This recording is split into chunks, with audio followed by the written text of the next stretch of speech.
La primera vez que vi aquel radar fue desde el asiento trasero de una camioneta que olía a pólvora húmeda y a sudor rancio, mientras el líder del grupo, un tipo enorme con barba teñida de gris que se hacía llamar solo Kruger, el jefe de los milicianos, me explicaba sin mirarme que íbamos armados no por precaución, sino porque eso todavía podría estar ahí fuera, esperando, acechando entre las colinas azotadas por los restos del huracán Helen, un monstruo que según ellos no había sido una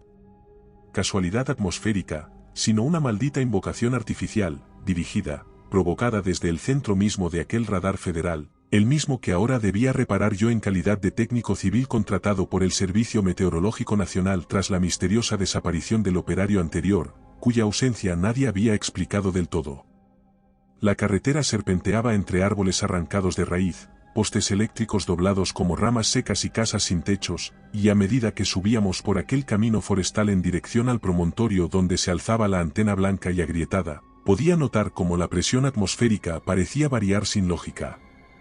Cuando llegamos, el silencio era tan absoluto que incluso las botas de los milicianos al pisar el barro húmedo parecían demasiado fuertes, y el radar, esa estructura semicircular que desde lejos parecía un ojo blanco sin párpado, tenía una abertura irregular en la base, como si alguien o algo lo hubiese rasgado desde dentro, una línea vertical ennegrecida por el humo y rodeada de huellas humanas y de otras más amplias, deformes, casi circulares, marcas que Kruger me advirtió que no debía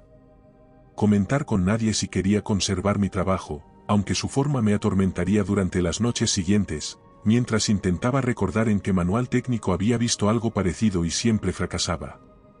El interior del radar estaba desierto, cubierto de polvo reciente y papeles empapados, pero los generadores aún estaban conectados a una fuente auxiliar que, por alguna razón, seguía suministrando corriente a los terminales centrales, los cuales emitían una débil secuencia pulsada que, al ser traducida en el monitor auxiliar que llevaba conmigo, formaba un patrón repetitivo, una especie de eco digital que no coincidía con ninguna señal meteorológica conocida y que, a pesar de mis intentos por racionalizarlo como una interferencia residual del huracán, parecía tener una estructura tan coherente, tan ordenada, tan rítmica, que más que un error parecía un mensaje, aunque ni yo mismo me atrevía a verbalizarlo. Pasamos la primera noche en una cabaña a escasos 20 metros del radar, una estructura de madera reforzada con placas de acero y sacos de tierra, construida por los milicianos en los días posteriores al huracán, quienes decían que se quedaban allí no por temor al vandalismo o a los saqueadores, sino porque el radar estaba maldito, porque algo había salido de él cuando Helen tocó tierra, algo que no era de este mundo, algo que se desplazaba entre los árboles sin hacer ruido, que dejaba marcas en el suelo que la lluvia no borraba, que emitía una especie de zumbido que se sentía directamente en los huesos y que regresaba cada noche desde la colina del oeste para merodear por los alrededores, esperando, como si buscara de nuevo una puerta abierta. Yo no dormí, no porque no quisiera, sino porque cada vez que cerraba los ojos podía oír ese zumbido tenue, ese murmullo constante que venía desde el radar, una vibración de baja frecuencia que los demás parecían ignorar o, quizás, ya se habían acostumbrado, pero que a mí me ponía los nervios de punta. A eso de las 3 de la madrugada, cuando la niebla empezó a colarse entre las rendijas de la cabaña, uno de los milicianos, un chico joven con una escopeta recortada, salió a orinar detrás de los generadores y no volvió, y aunque el jefe ordenó que esperáramos 10 minutos antes de ir a buscarlo, yo ya sabía que algo iba mal porque el zumbido se había detenido de forma abrupta, como si el propio entorno hubiera dejado de respirar.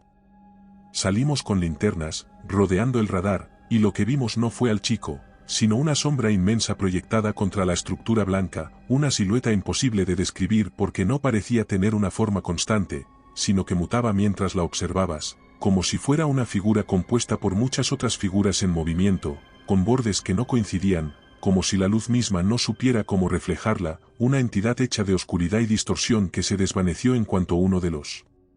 hombres gritó, dejando tras de sí un rastro de calor en la superficie metálica del radar, como si hubiera estado adherida a él desde dentro, esperando su momento, aguardando el eco adecuado para volver a manifestarse.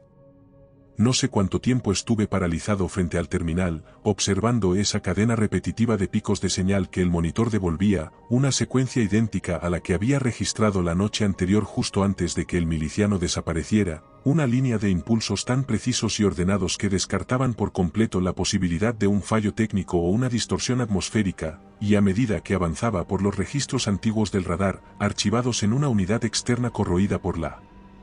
humedad, encontré fragmentos similares fechados días antes del impacto de Helen, momentos concretos en los que esa frecuencia se activaba sin previo aviso y se sostenía durante minutos, como si alguien o algo estuviera transmitiendo desde otro lugar, como si aquella anomalía no fuera un eco, sino una respuesta, una especie de llamada lejana que el radar había interceptado por accidente, o peor aún, había facilitado como puerta de entrada.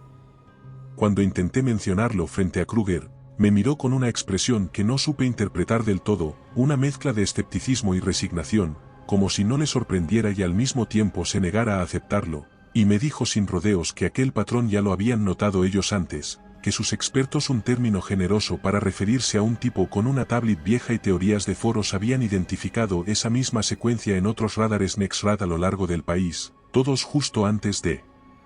tormentas de comportamiento errático, y que, según ellos, no se trataba de señales humanas ni meteorológicas, sino de una forma de presencia inteligente que habitaba la atmósfera superior y que solo se materializaba cuando encontraba suficiente energía acumulada en una zona concreta, como si el radar no fuese más que un faro atrayendo a un depredador, un catalizador de carne y relámpago esperando ser alimentado. A las 5:38 de la tarde, mientras revisábamos por última vez el panel externo del radar, las nubes empezaron a acumularse con una velocidad que no tenía sentido, y aunque no había previsión de lluvia para esa noche, ni rastro de presión ciclónica según el barómetro portátil, una línea de cumulonimbos se formó sobre nuestras cabezas, oscureciendo el entorno con una densidad antinatural, envolviéndonos en un crepúsculo verdoso que parecía haber surgido desde el interior del bosque en lugar de venir del cielo, un fenómeno que provocó que uno de los milicianos comenzara a rezar en voz baja mientras otro aseguraba que había visto brillar algo detrás del radar. Cuando la primera gota impactó contra el techo de la cabaña, todo ocurrió al mismo tiempo, como si alguien hubiera abierto una compuerta invisible y liberado no solo el agua sino también la furia. Un relámpago cayó a escasos 100 metros del radar, reventando un árbol seco y arrojando astillas ardientes sobre la tierra empapada. La señal del radar comenzó a emitir de nuevo aquel patrón siniestro, esta vez amplificado, más fuerte, más insistente, y los generadores parpadearon como si alguien los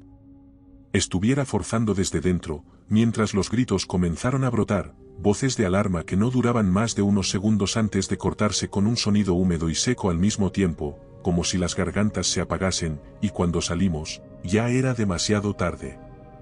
La criatura estaba allí, una masa irregular de contornos temblorosos y cuerpo segmentado, compuesta por filamentos brillantes que giraban sobre sí mismos como si intentaran permanecer cohesionados, pero que al avanzar desprendían ráfagas de calor y vapor, y allí donde sus apéndices similares a alas sin estructura ósea, hechas de tejido vivo que parecía absorber la humedad rozaban el suelo, dejaban un surco negro que chispeaba durante unos segundos antes de apagarse, y los hombres que intentaron dispararle fueron los primeros en caer, arrastrados hacia el interior de su silueta como si hubieran sido absorbidos por un vacío que los devoraba sin detenerse, y yo corrí entre los árboles retorcidos por el viento, sin pensar en dirección, solo huyendo del zumbido que ya no venía del radar, sino de todas partes. La lluvia era una cortina densa que borraba el paisaje a cada paso, y las ramas parecían moverse por sí solas, empujadas por una fuerza centrífuga que nacía de la criatura misma, como si todo el entorno girara en torno a ella, y cuando por fin encontré la escotilla metálica que daba acceso al búnker subterráneo, una estructura de servicio construida décadas atrás, me lancé dentro sin cerrar tras de mí, cayendo por la escalera oxidada hasta golpear el suelo con una pierna. En ese instante un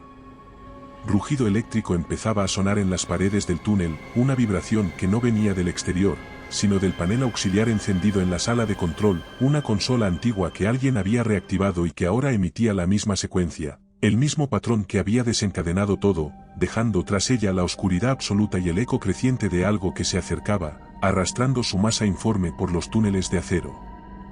Pasaron horas o tal vez días, no puedo afirmarlo con certeza. Yo me arrastraba entre los paneles desconectados y las cajas oxidadas, buscando el origen exacto de la emisión, sabiendo que si no lograba apagarla todo terminaría allí mismo con la absorción progresiva de cada rincón por aquella criatura sin nombre que ya no se ocultaba, que ahora golpeaba las paredes exteriores con una lentitud cruel, como si supiera que no tenía que apresurarse. Fue en una sala secundaria, a través de una puerta reforzada que tuve que abrir a patadas, donde encontré el transformador auxiliar, una unidad portátil que claramente había sido instalada por los milicianos, quizás como medida de respaldo, quizás con otros fines, pero que ahora alimentaba directamente la consola emisora, y no lo pensé dos veces, arranqué los conectores con las manos desnudas, dejando que la corriente me sacudiera los dedos y entumeciera el brazo izquierdo, pero al hacerlo la señal se detuvo con brusquedad, como si se hubiese roto una conexión nerviosa entre el mundo y aquello que lo rodeaba, como si un vínculo hubiese sido cercenado de golpe, y lo supe porque el silencio que siguió no era el silencio de la calma, sino el del rechazo, el del abandono repentino de una criatura que se sabía ciega de nuevo, muda, desorientada por un instante, obligada a retirarse.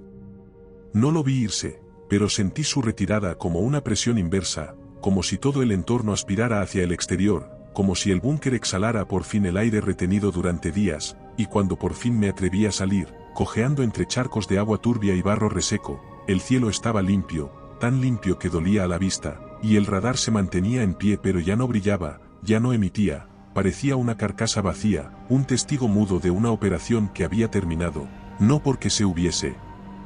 ganado, sino porque la atención de la bestia se había desviado hacia otro lugar, hacia otra señal.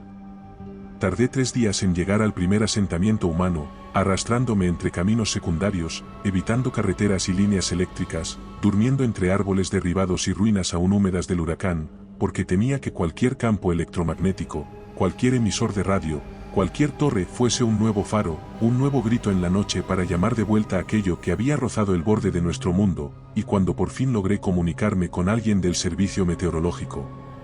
No conté la verdad, me limité a decir que había sufrido un accidente, que los milicianos estaban sin vida, que el radar estaba inoperativo, que no recordaba los detalles, y no hubo más preguntas, solo una firma en un informe, una indemnización y un consejo implícito: olvídalo, sigue adelante. Pero yo no pude seguir, no del todo, así que cambié mi nombre, vendí todo lo que tenía, desaparecí de los registros, me trasladé a un lugar sin cobertura, sin antenas, sin redes, y aquí vivo desde entonces, cambiando de ciudad cada pocos meses, durmiendo en lugares donde la electricidad es inestable y los aparatos emiten más ruido que señal, intentando pasar desapercibido, vigilando constantemente los cielos, observando los radares civiles desde terminales públicas en bibliotecas, siguiendo patrones, comparando secuencias, y lo peor de todo es que no he sido el único en notarlo. Hay otros que han visto las mismas señales, los mismos ecos, las mismas frecuencias que se repiten justo antes de que se forme una tormenta sin explicación, justo antes de que desaparezca un equipo técnico sin dejar rastro, justo antes de que se corte la transmisión de un radar durante horas, como si alguien lo apagara a propósito para encubrir algo, como si aquello regresara periódicamente y el mundo simplemente lo aceptara como ruido atmosférico. Yo lo viví, yo lo sentí, y por eso escribo esto, no para advertir, no para convencer, sino porque necesito dejar constancia antes de que vuelva, antes de que su sombra cruce de nuevo el umbral, porque esa cosa no fue un fenómeno ni un experimento, no fue una alucinación ni una histeria colectiva, fue una entidad, un depredador, una presencia que se manifiesta cuando nosotros le abrimos la puerta con nuestras señales, con nuestras tecnologías, con nuestras emisiones, y aunque nadie quiera admitirlo, aunque la ciencia lo niegue, ese día entendí que los conspiranoicos tenían razón en una cosa: hay algo ahí fuera, y nosotros lo estamos llamando. Si te ha gustado este relato, aquí tienes otro que te pondrá los pelos de punta. Si buscas historias más intensas, en nuestro canal de relatos largos te esperan narraciones de más de 1 hora. Y si quieres llevar el terror contigo, nuestro libro en Amazon tiene historias exclusivas. Buenas noches, desde Terreno Misterioso.